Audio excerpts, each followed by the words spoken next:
Hi guys, welcome back to my YouTube channel and thank you for being here today. As always, if you are interested in true crime, unsolved mysteries, missing persons cases, and of course tarot reading and tarot cards, and even the occasional candle making video, wax melt making video, or fragrance review video, please consider subscribing. For those of you who come back every week, I thank you so much for that, and I really appreciate all of the patience and understanding for taking last week off. The feedback and just all of your support on the comments and the video that I posted the other day. I really do appreciate that. I even had a couple of you reach out to me via email just to ask me if I was doing okay, and I was like, oh my god, that is so nice, and it just shows the kind of people that you are. And I know everybody says this about their subscribers, that they have the best subscribers, but I really do, because you guys are just awesome, and I love all of you, and so I appreciate that. I did need that time off. I was really tired and exhausted and just really busy with the fall scents for Etsy, and even now starting to work on Christmas scents.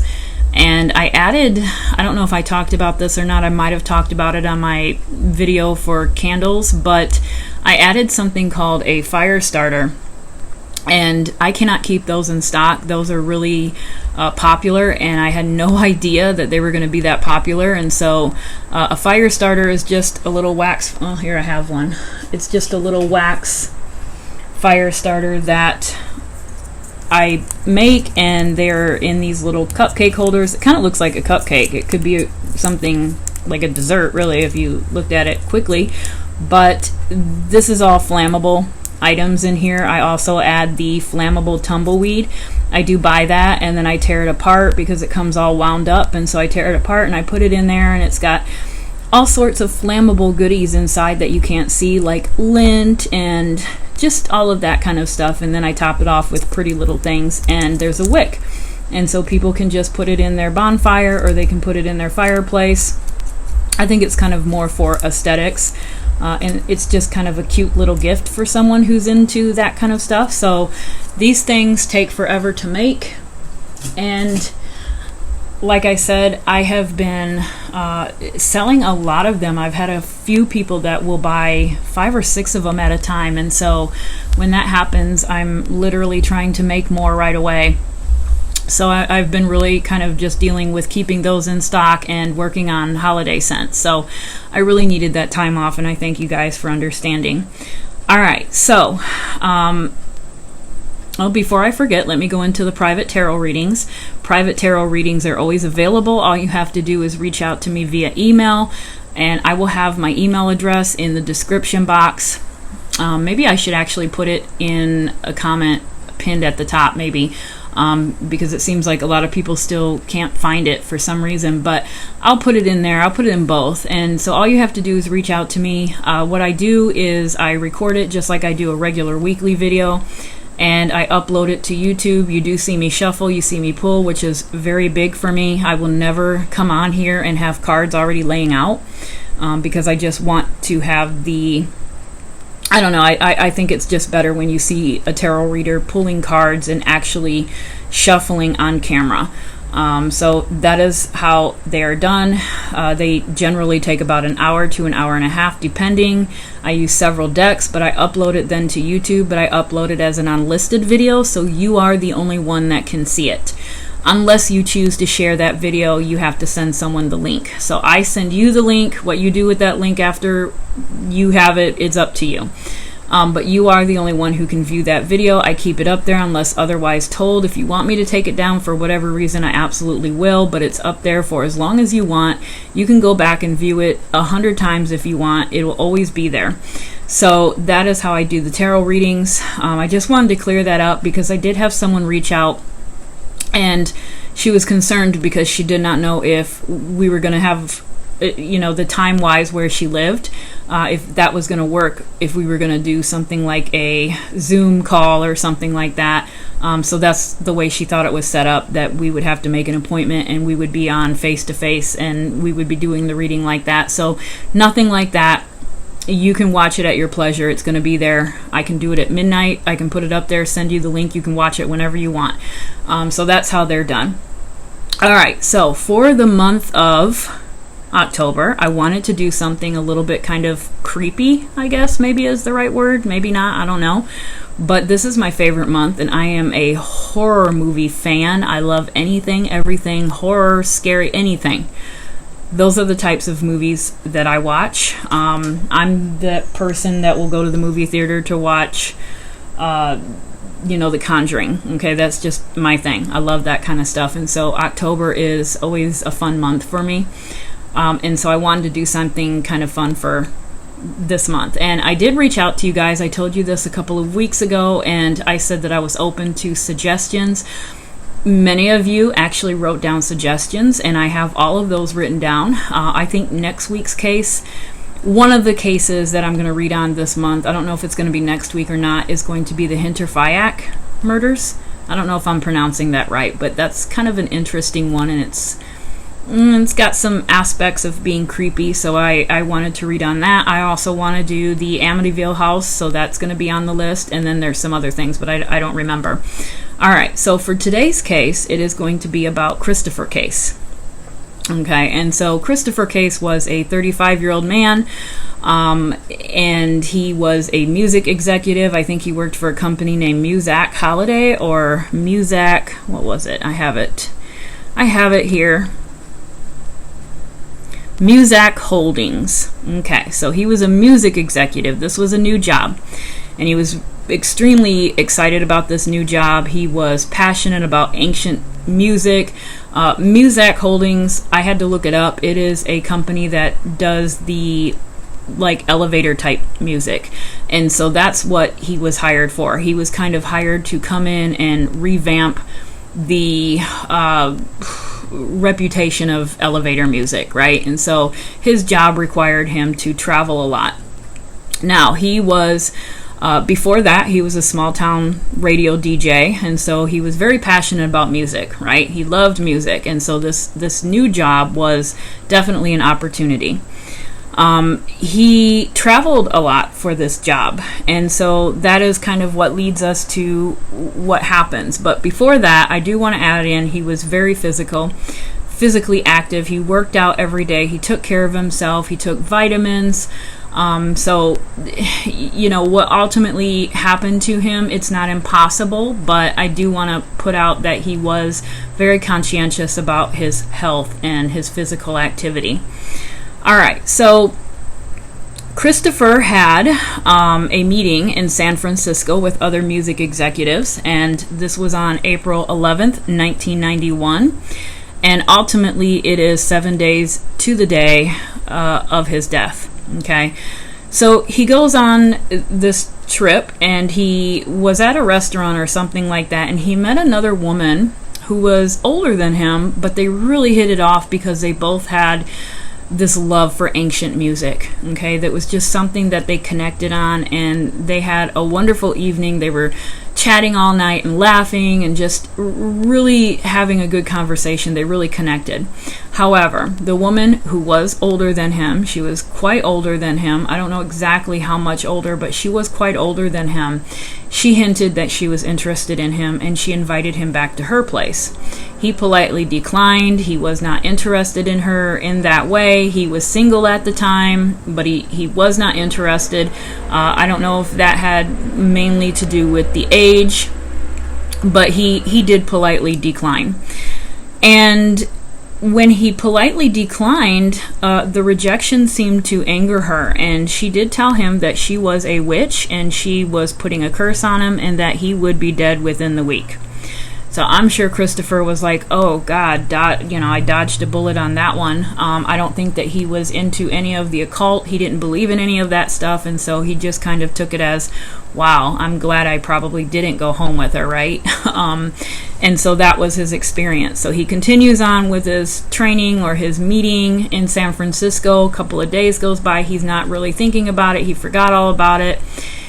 He does have a friend, a lady friend, not a girlfriend, but just a friend, a close friend that he would communicate with, and I think her name was Sammy. But she did not live in the area near him. She was across the country, but they did talk frequently. So when he gets back home, he does call his friend Sammy, and he tells her about the whole incident, and they're kind of laughing, and he's just, laughing it off and not taking it seriously at all. All right, now, so on April 14th, he calls his friend Sammy, and he tells her that he wasn't able to sleep at night because he was hearing strange sounds in his room. He was hearing whispers, footsteps, and it sounded like someone, or it kind of felt to him like someone was watching him in his room, but he couldn't pinpoint it, and he never really seen anything that first night, I don't think. Again, on April 16th, he called his friend again, and he told her that he was attacked the night before while he was sleeping. He said that he felt like he was being suffocated by someone, by hands that he couldn't see. And I believe he had kind of like a sleep paralysis type experience, is what it sounded like. So he describes it as, not being able to move. He was paralyzed, and I think he even said at one point that he was lifted up off of his bed, and then he was thrown back down. When he woke up that morning or the following morning, he had these little tiny cuts on the ends of all of his fingers, and his bed sheets were covered in blood. And he was now starting to freak out. Okay, so now he's starting to have these experiences. He's hearing whispers, he's hearing footsteps, but he's not really seeing anything. And now he has this sleep paralysis incident, and he was what he describes as attacked, right? And so he is really starting to kind of become concerned. He actually goes to a religious bookstore, and he picks a couple of books. I think he did talk to the owners of this bookstore, because I think after everything happened, the bookstore owners were interviewed, and they did describe him coming in. And the first time, because I think he goes there a couple of times, the first time he comes in and he purchased a whole bunch of crucifixes and a couple of books on the occult. And he does express to this owner that he feels like he is being, like he's been cursed. And so I think the owner directs him to a couple of books that he might be interested in, and he goes home and he puts up all of his crucifixes, and he even is pouring salt on the entranceway to all the doors. Any of you who are into anything like that, you know that the salt is to keep anything bad out. And so he was kind of putting the salt underneath the windowsills, in the doorways, everywhere. There was salt everywhere. All right, so that was on April 16th that he got the crucifixes. All right, so later on in that evening, on April 16th, whatever happened, I don't think that we know what happened on the night of April 16th, but whatever happened, he ended up being so frightened that he left his home and he went to a hotel. So I don't think I've come across anything that really explains to us what happened that night to make him leave. Okay, but whatever it was, it must have really frightened the hell out of him, because he did go to a hotel. What I would like to know is, did the experiences follow him to the hotel? Was he able to escape it? Because if this is a curse on him, you would think that the experience would be the same. I don't know. And he did spend one more night in his apartment, so I wonder, that's one of the questions I'm going to try to ask is, did these experiences follow him to the apartment? Is that why he went, or to the hotel rather? Is that why he went back home? Maybe it was, futile to even try to escape it. I don't know. All right, so let me see. Okay, so Sammy, I think it was that morning that he went to the hotel. Sammy was trying to get a hold of him. She could not get a hold of him.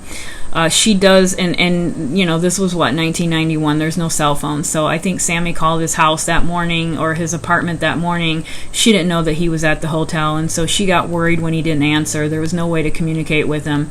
And she does contact the police for that area, because remember, she's across country, so she contacts the local police, asks them to do a welfare check. They do go to his apartment, but the door is closed. He's not there, and so they just left. All right, so on April 17th, the morning of April 17th, Sammy receives a message from Christopher on her answering machine, and she said that his statement was, "They almost got me last night." and this is going to be the last day on earth. Okay, she also said that he sounded very defeated at that point. He was almost eerily calm. So up until that point, when they had been talking, he was almost in a panic. And this last message that she listened to on her answering machine, he was completely a different person. It was like he was just done. He was drained. Okay, and so he's saying that this is going to be his last night on earth. So we do not know what happened the night before. All right, and so also in this time, he does visit a Catholic church and a priest, and he also picks up more books at the religious bookstore. So, he ends up losing, unfortunately, his life on the night of April 17th, 1991. So they end up going, I don't know if I'm not mistaken, it doesn't say it in this article, but I think Sammy tries to get a hold of him once again and cannot get a hold of him, and the police are called yet again. They go out to his apartment, and the door is unlocked. They go into the apartment, and they do find him deceased. And he was actually sitting in his tub. There was no water in the tub.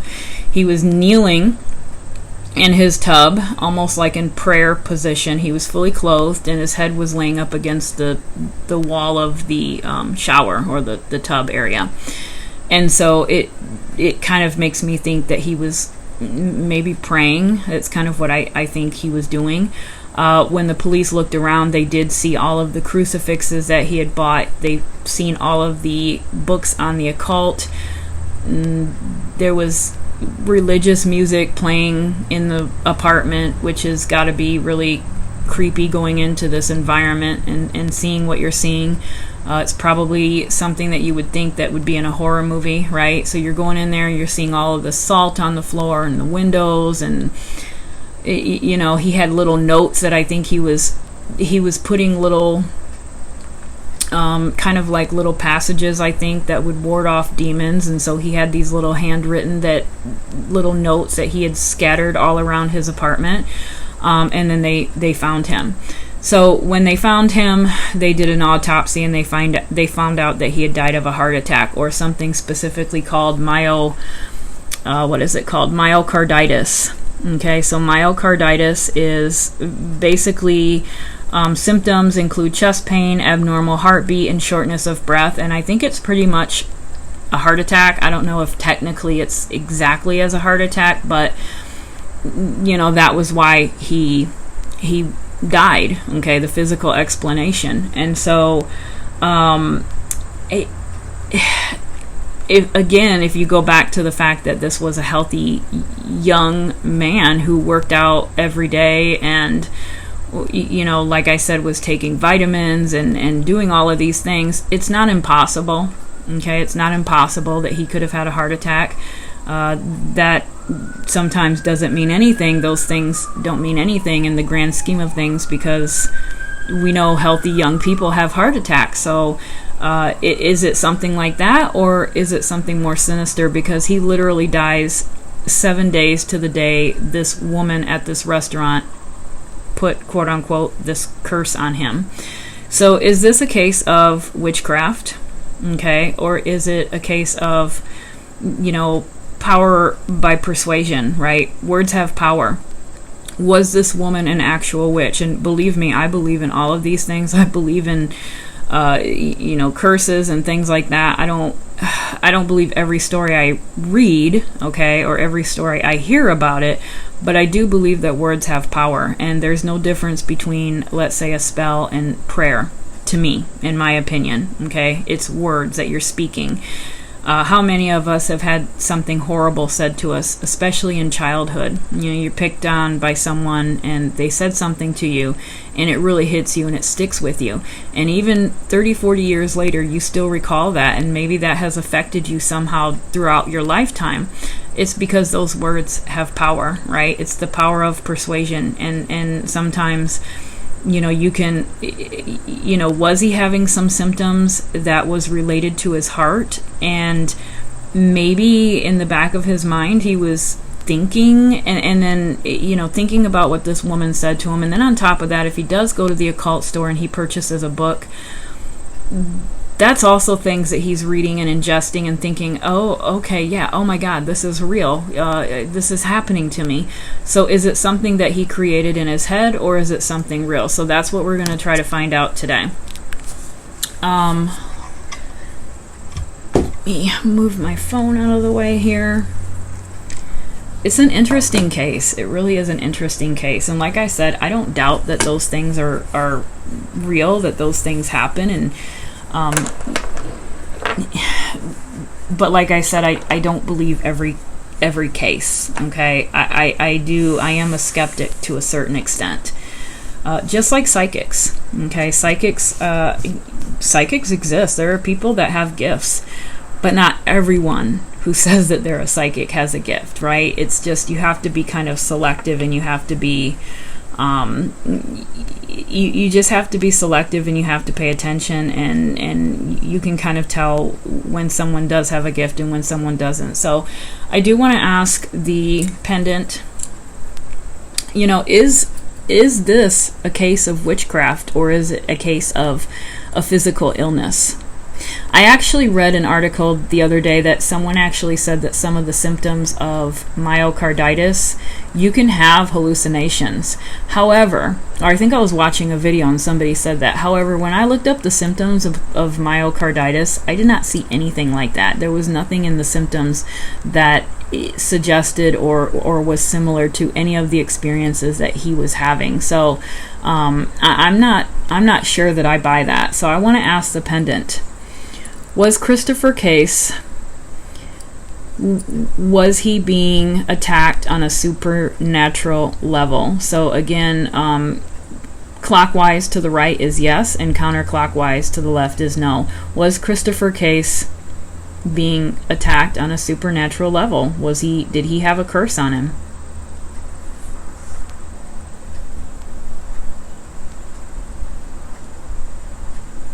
No.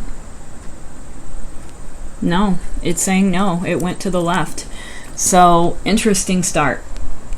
All right, so I have a couple of decks out. I have the Lo Scarabeo. I have the, what is this? This is the Dark Mirror Oracle. I don't use this very often. It is very truly dark. I don't know the cards very well, so I'm going to kind of wing it on this one. And then I have the Haunted House Tarot. And please, guys, please help me out, okay? Because I had someone bring it up to my attention that I did get the Knights and Pages confused. The Knights do have horses, and so this deck is not labeled. And so please speak up if I say something wrong. Just kidding. I know you can't speak up, but please understand if I make a mistake. I'm going to try really hard to be conscious of that. And then I have the Hoodoo Tarot. And I thought, what a perfect deck for something like this, the Hoodoo Tarot. And I'm hoping and praying that my light in the window isn't too bright, that it'll wash out the cards. So I want to start with a card or two from the Dark Mirror Oracle. Okay, so what's going on here with Christopher Case? So far we've got the pendant saying no. All right, what's going on with Christopher Case? Ooh, two came out. So we've got Bride in a Cage. Okay, and hold on a second. Alone in the World. So Bride in a Cage and Alone in the World. All right, so immediately when I'm looking at this card here, Bride, okay, I'm actually thinking of the woman that he met with, because this was a woman who was interested in him, and by no means am I suggesting she was planning on marrying him, but we are talking about a woman who felt, declined or turned down, right? So I kind of feel like she did feel a certain way, right? She definitely felt a certain way. And this one here, the bride is in a cage. And so, interesting though that she does not look This one here makes me feel a certain way. Now, granted, you got to take into consideration what deck this is, because all of these cards are going to be kind of creepy in this deck, but it's interesting that a bride came out, and we're talking about a woman who felt, you know, that she was turned down, and this was a woman who was angry about that. And so just the fact that she's coming out looking like that bride makes me feel like this woman potentially, you know, did she have something to do with it? Was she a witch? Because the face on this woman here is not a nice face. You know, was she into something dark? Did she try to put a spell on him? This to me is making me question, you know, maybe this woman was up to no good. Okay, maybe she was up to no good, and it's a 21, so it's the end. It's an end card. It's the end of something, the finality, or the the finality of the situation, right? 21. So did she actually have something to do with putting an end to his life? That's a uncomfortable start for me. All right, and then we have Alone in the World. I think that this is interesting because it could be referring to her, and it could be referring to him. Okay, both of these people could be alone. We know that he was alone, right, on all these nights that he experienced these things.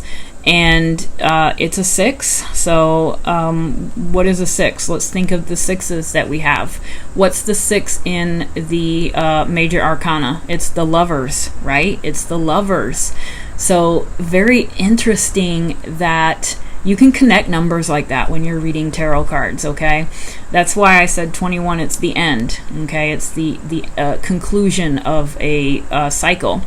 So the 6 is the Lovers, and we have a bride, and we have a female that you know, was looking for or was interested in Christopher, and she felt kind of scorned, right? And I'm looking at these two cards, and I do feel like there's something here at play with her. There's something at play with her that is making me uncomfortable with this deck. So I'm going to leave it at that with that deck. I might pull a couple more later on at the end, but that's creepy. So let me start out with the Haunted House Tarot. All right, so Christopher Case. What happened to Christopher Case? What happened to Christopher Case?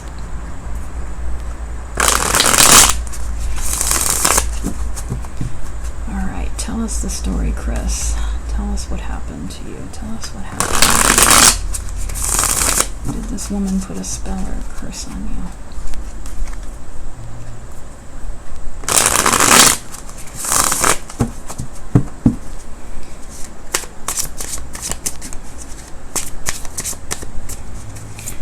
You know what, though? On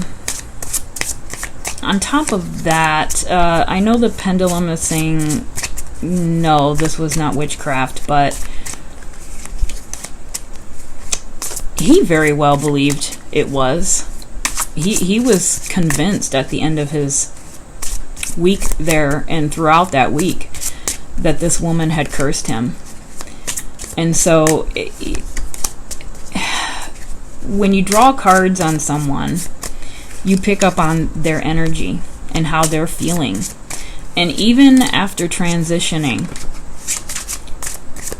he very well could believe, even now, that this was witchcraft. So there's also that element to it. I don't know. I'm kind of mixed. I'm mixed now because of those two cards and the pendulum. The pendulum's saying no, and those two cards are pointing to her. All right, so we've got the Two of Swords reversed. If you can see that. I know my lighting sucks, guys. I'm sorry.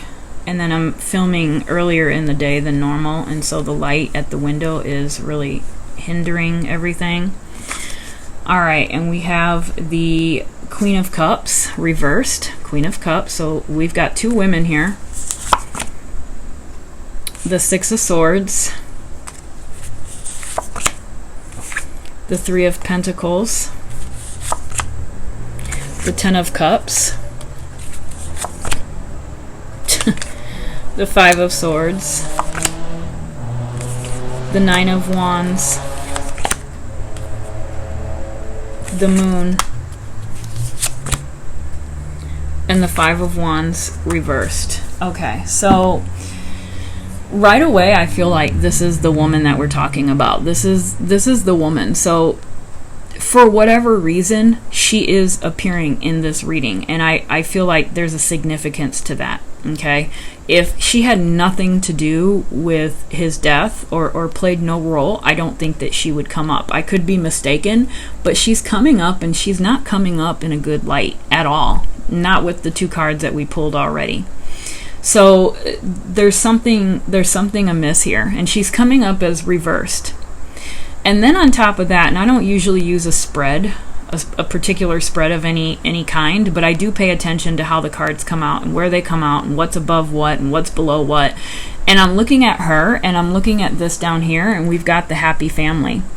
Okay, so I'm almost getting this impression that she did want something. There was something that she found appealing about Christopher, and she was envisioning something.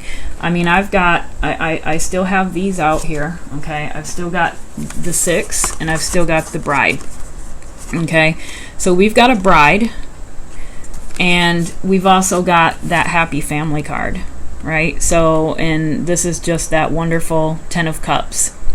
So is this something that she had in her mind? I think it is. I think that she, whatever her issue was, I don't think most people, I mean, I suppose there is those true love at first sight type of experiences, but most of us, I don't think we meet someone and we start saying things, well, maybe, I don't know, maybe it's not, maybe it's normal, maybe it's more normal than what I think, but I don't think we meet someone for the first time and say, that's him, that's going to be the father of my children, that's going to be my husband. I guess sometimes, maybe.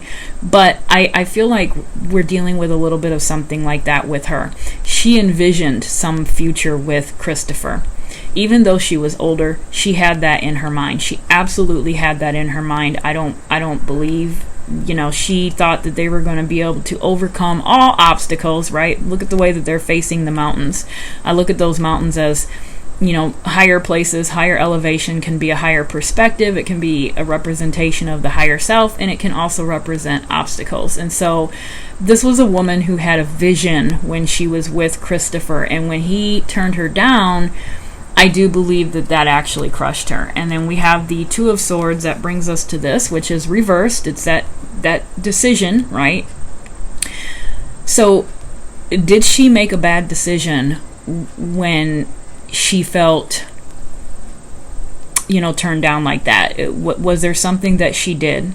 And look how similar these two ladies look. These are 2 different decks, and we've got a dress that's similar on both of them. And look how creepy she looks here and then here. Not creepy here, but she definitely looks creepy here, but it's almost the same. And I'm looking at these 2 women, and I'm seeing 2 different women. Is this who he had dinner with, and is this who she really is? Because I do actually believe now, with just the few cards that I've looked at, that this woman has definitely 2 different sides to her personality. There is an outer appearance, and there's the inner appearance, and the inner appearance is not good at all. Okay, so it's really kind of concerning me, with these two cards coming out and representing this woman. I don't know if anyone was ever to discover who this woman actually was. I don't know if he ever, divulged a name, or if they were ever able to track this woman down. And then you have to ask the question, well, if this woman had so much power, right, if she had the ability to put a curse on someone, why wouldn't she put a love curse on him instead? Why wouldn't she make him fall in love with her and not kill him? There's that question too. So that's been also raised, and that's a good question. But if this person is not a good person to begin with, and they have kind of dark intentions, and that's what they thrive on, maybe I don't know. I'm not sure, but I do feel like this death of Christopher does have something to do with this female. She played some role in it. And she's coming up as this queen of Queen of Cups, and that's reversed. So that to me is a person who is not in control of their emotions. This is not the person that she is portraying. To me, this is a woman who is definitely putting up a facade for the public. That is not who she is on the inside at all. And then let me see, what else do I want to go to?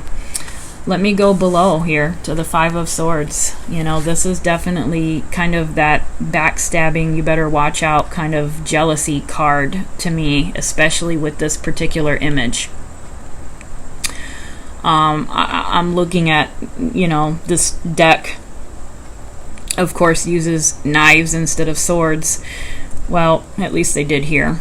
I guess they don't in everyone, but this one here with the fact that they're, you know, she's got the knives, that's like that's a jealousy look.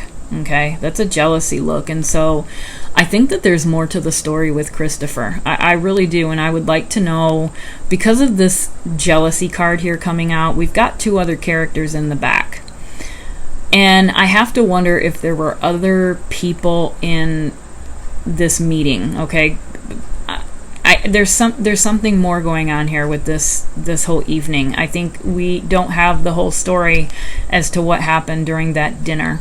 I believe that Christopher was there on a business trip. Okay, so I don't know if he went out to dinner alone. I don't know if he went out to dinner with a group of co-workers, but I feel like there's also another potential player or key player in this particular case, because there's jealousy. There's some jealousy here that's coming out.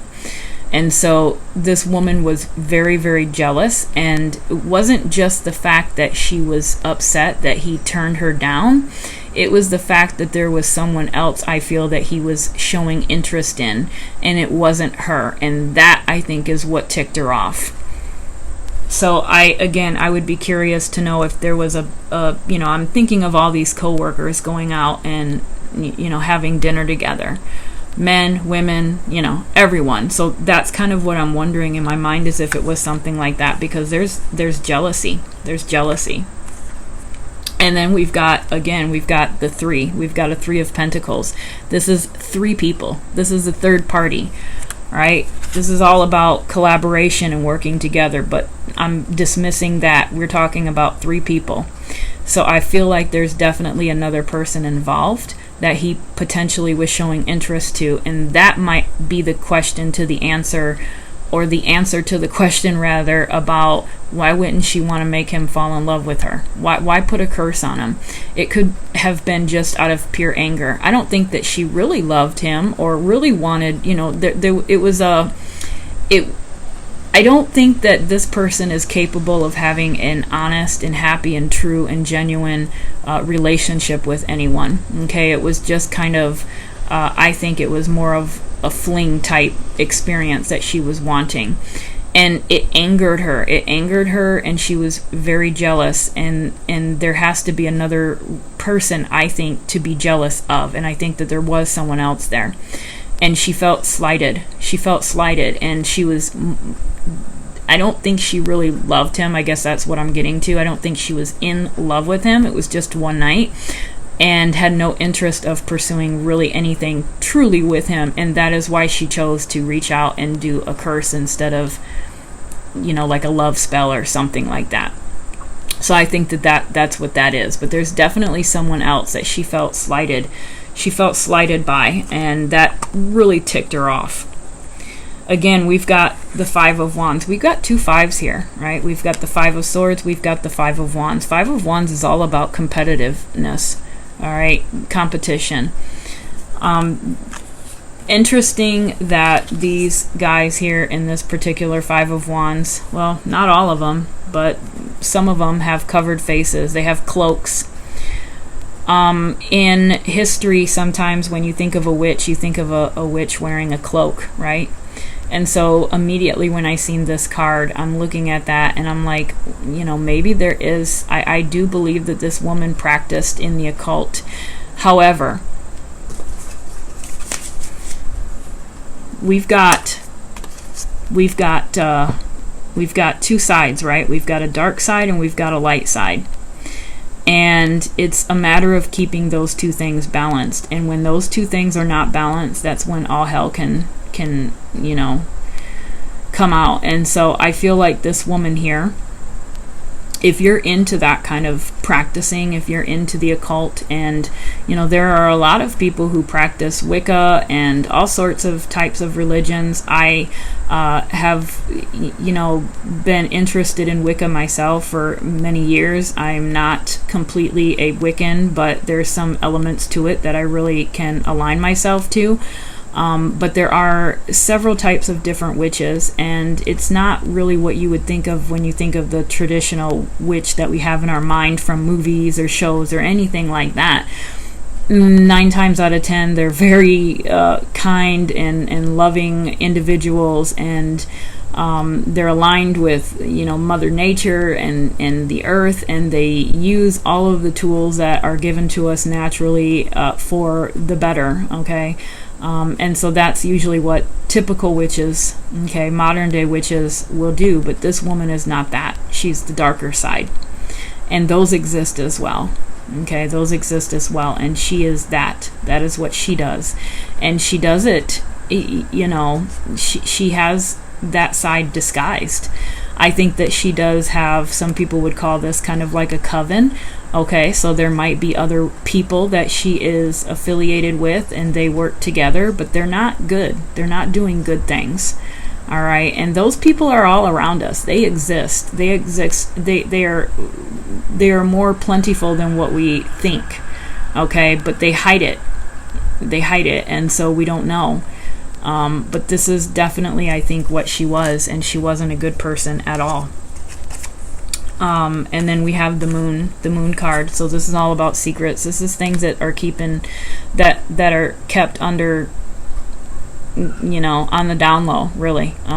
This is something that I think, I think that this woman is affiliated with some sort of group, or even a coven, or something along those lines, where they do practice witchcraft, and it is dark witchcraft. So I feel like there's definitely, even though that pendulum said no, I feel like there's something here with this woman. And then we have, what do we have? We have the 6 of Swords, and we have the 9 of Wands. So the 9 of Wands, you know, that's all about, you know, walls, right? Boundaries, putting up walls, putting up boundaries, defensiveness. And, you know, even though it's showing a woman here, I almost feel like it is more Christopher than a female. Okay, I feel like this is him. And he, you know, he was trying to fight this. To me, he was trying to fight this off. Okay, I don't think that he believed in the occult in the beginning, but he surely changed his mind a few days in, and he tried to protect himself, and he tried to put up boundaries, and he tried to put things in his apartment to kind of ward off this, whatever it was he was facing. And you know, so this to me definitely represents him and what he experienced that week leading up to his death. And then the 6 of Swords. So the 6 of Swords is all about leaving, right? Putting behind, going forward, leaving what no longer serves you anymore. And so I do feel like, you know, again, I think that he was trying to escape. He was trying to escape, and this to me reminds me of him going to that hotel, leaving his apartment and going to his hotel. This to me answers the question about the hotel. No, he did not escape it. It followed him there, and that is why he went back to his apartment, because it did not make a difference where he was. He was experiencing these things no matter where he was. So when he left, when he tried to leave, when he tried to escape his apartment and leave all these experiences behind, and he goes to this hotel, it doesn't stop. It doesn't stop. Okay, it just followed him. It literally followed him anywhere he went. And so he had kind of given up. He had resigned himself to just kind of give up. And he goes back home. And he goes back home for that one last night. And it was right there. It was following him. So I do not think that he was able to escape it at the hotel. Must have been so frightening. Jesus. All right, so let me pull a couple of cards from the Hoodoo Tarot. Kind of curious about this female, this woman. Who is this woman? I mean, is this woman still out there? Is she identifiable? Do they know who she is? I wonder if they ever even tried to look into it. I mean, they probably didn't, because the coroner,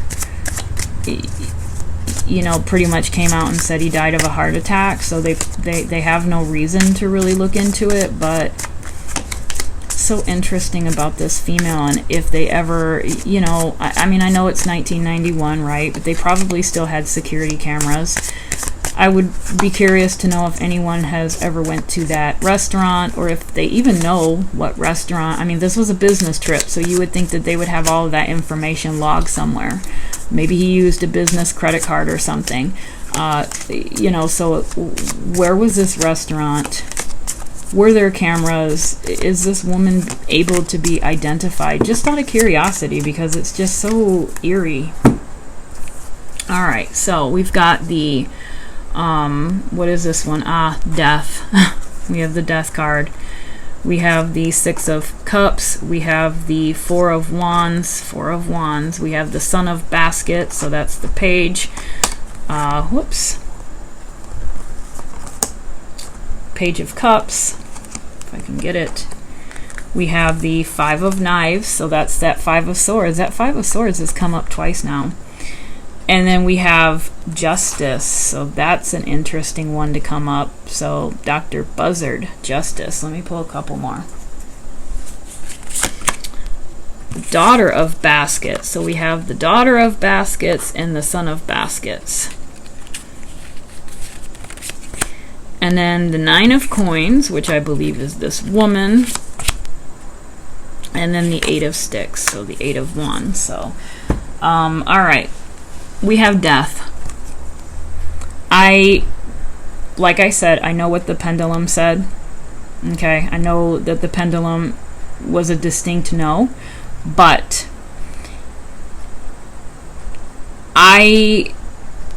of course I can't say for 100% fact, but I feel like this woman did play a role in his death, whether it be physical, whether it be psychological. This woman that he encountered contributed to his death. Look at this doll, okay? That doll is so creepy, and it kind of reminds me of this also creepy image of this woman. She is not good. Whoever she is not good. She has no good intentions whatsoever. Ancestors, that's what it's called in this deck, Ancestors. So this woman to me absolutely, again, not 100%. I'm trying to get away from accusing, because I don't know for a fact, but I believe, in my personal opinion, that this woman has something to do with Christopher's death. I really do. And then we have the, it's interesting though, we have the 6 of Cups, or the Baskets, and then the 4 of Sticks, or the 4 of Wands. This is, again, if you're looking at these two cards, this is companionship, relationship, working together, good times. Both of these are good cards, good times. And so, again, I feel like I don't get the impression that this woman was genuinely in love with him. It was more of a kind of like a what's the word I'm looking for? Like a passion type. I don't know. There's something more of like, not necessarily a one-night stand, because I do feel like they connected. This is them connecting. I think this is the situation that led up to her inviting him to her place. Okay, they were really connecting. They had a lot in common. They had the same love for the same type of music, which isn't very common music. So to find somebody that is absolutely into this ancient type of music is probably odd. So there's something going on here with these two people. There's something going on. But I don't think that she was, like I said, in love with him. I think that there was something there, though. There was some sort of spark. And she, like I said, she was slighted. I think that there was a third party. There was someone else there that he showed interest in, and she was not happy about that. Again, 5 of Knives. This is, again, it looks like a split tongue, right? So lies, cheating, not doing good things. This is her. This is that woman. This is what she is. She's not a good person at all. There's too many cards that have come out that are not in different decks that are not showing this woman in the best of light. We have the Nine of Coins, which is the Nine of Pentacles. I believe that this is her. Absolutely, without a doubt. She's been lucky so far. She's been lucky so far in getting away with doing the things that she does. Part of it is because she does it under the cover of darkness. No one knows. There is something to that practice, okay? Like I said, not everyone has the ability to do things, and I don't think that, I'm on the fence about, spells as far as that kind of an outcome. And so that's why I kind of wonder if we've got a little bit of power of persuasion going on here, or is it something, I don't know, because I'm on the fence about it, guys. I'm on the fence about it. I believe words have power. Words have power, no doubt about it, right? But at the end of the day, she is a human being, and I don't necessarily know how... I don't know, but I really do feel like this woman here is very manipulative and very clever, and she has been lucky, very lucky thus far in getting away with doing what she's doing. This is a luck dress. This woman is wearing a dress, okay, and it's got like, I don't know, it looks like it's got like little, it looks almost like peacock feathers if I'm not mistaken, but I remember looking it up in the book that came with this deck, and that dress is meant to be for good luck. And it has served its purpose, because once you've made it to this level, you've achieved some contentment already, right? So this is a good luck dress. She's got a cat there. She's got herself a drink. She's, taking her time. She's having some lounging time, so she's at least gotten to the point to where she can kind of treat herself and do what she wants. So this is someone who is not in a bad situation at all. In fact, she's in a pretty good situation. And if you look at it, if you can see with my horrible lighting, she's got a little bit of an older appearance too. So this is her. This is the woman that he encountered. I wouldn't be surprised if she has a cat, right? She's got a cat, and she just has this exterior that is not matching the interior. Very different person on the inside. And then we have the son and daughter, okay? Son and daughter of baskets. Interesting that we've got these two kind of couple cards, not necessarily couple, but we've got two companion cards, happiness, good feeling cards, good vibe cards, and then we have a son and a daughter. And so typically the page and the Knight of Cups, it's all about that beginning of something, right? The beginning of a feeling. There's a spark there. And so I think that kind of just goes along with these two cards here. There was a spark there. There was a spark there, and I think that she was interested. She definitely was interested. I don't know to what extent. I don't know if she wanted to, if she was in her mind all night planning on naming their children in the future. Maybe. I didn't really get that feeling earlier, but maybe as more cards have come out. But there was definitely something there that she was interested in, or she felt something. And when he turned her down, and again, this third party that I think was also there, it just ticked her off. We've got the Eight of Sticks, so the Eight of Wands. The Eight of Wands is all about what? Communication, movement. And then what is in this card? It looks like there's a tree, and it looks like there's a woman standing in front of the tree. And she's got one hand up towards the tree, and the other hand is down. She's wearing kind of like a black dress. It is a woman, and her hair looks gray. This is that woman. This is that woman, and she is literally communicating. She is communicating, and she is communicating to that tree. All right, I don't know what's in that tree. It kind of looks almost, when I look at it, like a treehouse of sorts. But this is all about, this is that Eight of Wands, right? It's all about communication, movement. And this is her. This is her making things, this is her putting things into movement, her putting these actions, these words into actions. She is literally standing at that tree, facing that tree. She's got her hand up and she's doing something, and she's doing something that's not good. Okay, I at this point in time have a completely different outlook on this case, or a completely different opinion on this case now than I did coming into it, because I really seriously thought that this was going to be a power of persuasion type thing, and it still, that could be a part of it, but I really didn't believe that this woman had anything to do with it to this extent. And this card here, right here, this 8 of Wands with her hand up on that tree, this just seals the deal for me, along with all the other cards that have come out. I feel like this woman did put a spell on him. She had something that she did, and she put it into movement. All right, there could have been other factors contributing to it, but she was a big, huge factor in the outcome of Christopher case. I really, I do feel that way. I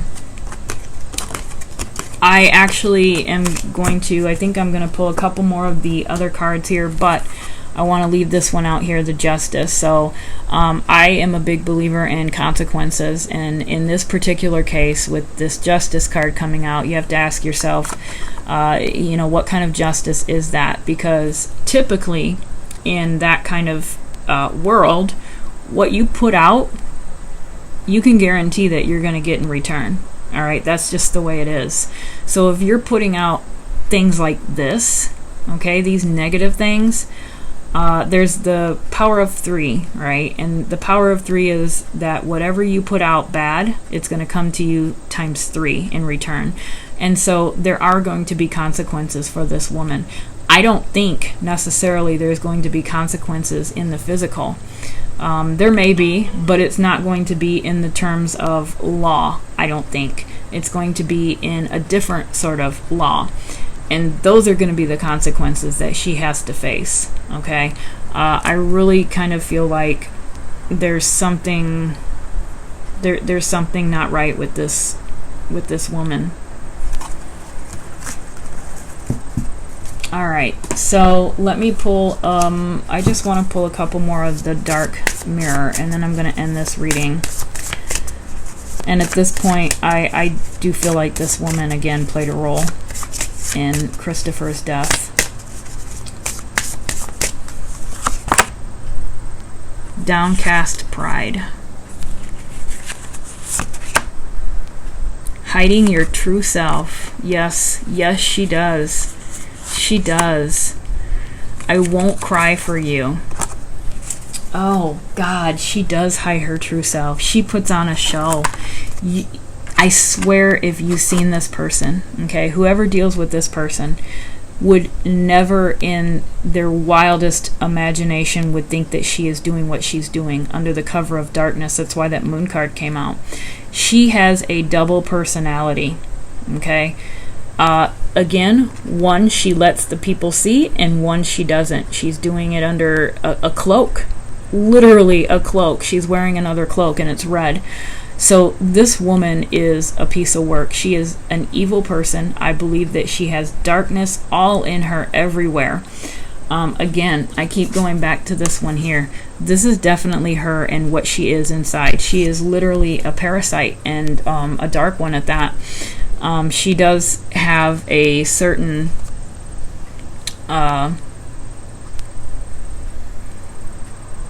she has kind of a double personality, and she is very, very secretive and very, very hidden. And then we have, what is this one? Downcast Pride. Downcast Pride. So this, you know, grief, sadness.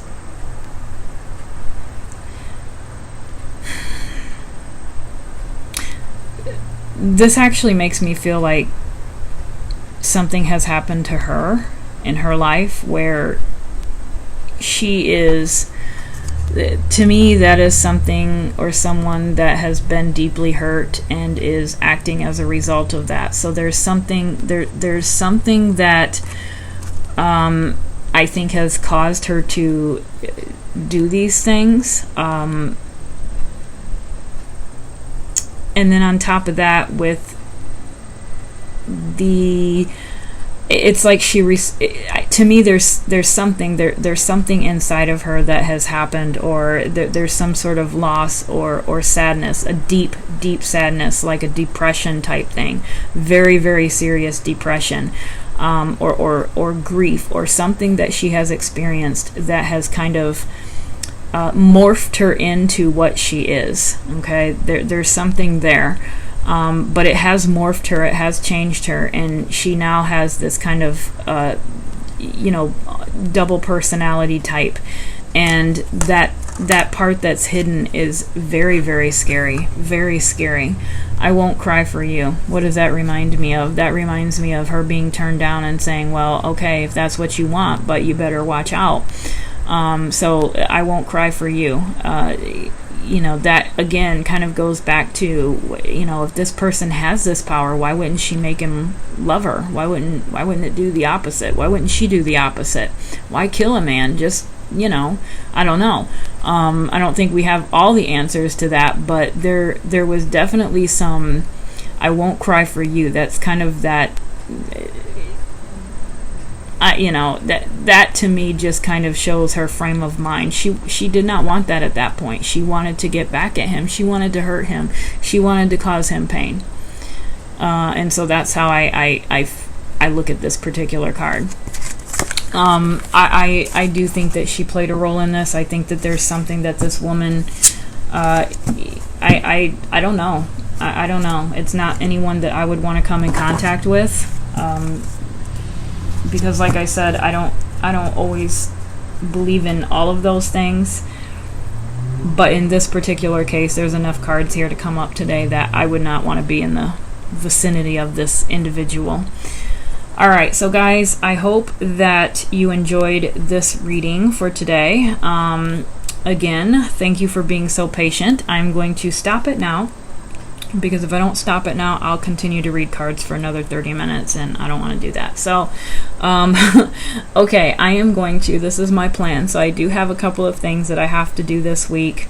I do have to go to where my mom lives, and I have to do her errands, her monthly errands. I go there once a month, and I get her groceries and things like that, and so I've got to do that on Monday. That takes a whole day because she lives about an hour away, and it's stressful mentally, physically, emotionally, and psychologically. So, I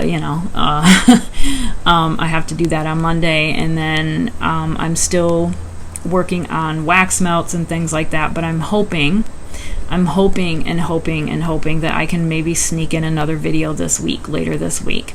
So I don't want to put that out there and not do it, because that's what I always do, right? But I'm going to try. I'm going to really try, because I want to put up at least 2 videos. I would really love to be able to put up 2 videos a week for the month of October. And again, I know, guys, I have fallen off the wagon for my live readings. I apologize. I completely just stopped doing them. It just seemed like every Wednesday when I was supposed to do it, it just seemed like there was always something crazy going on, and I just kind of got out of it, and I fell off the wagon, and I haven't gotten back on. So I plan on continuing that. Things are going to change, though. Things are changing after the holidays. It'll kind of slow down and settle down. But anyway, thank you guys for being patient with me, and I hope you enjoyed this reading. And until next time, have a wonderful rest of your weekend. Bye, guys.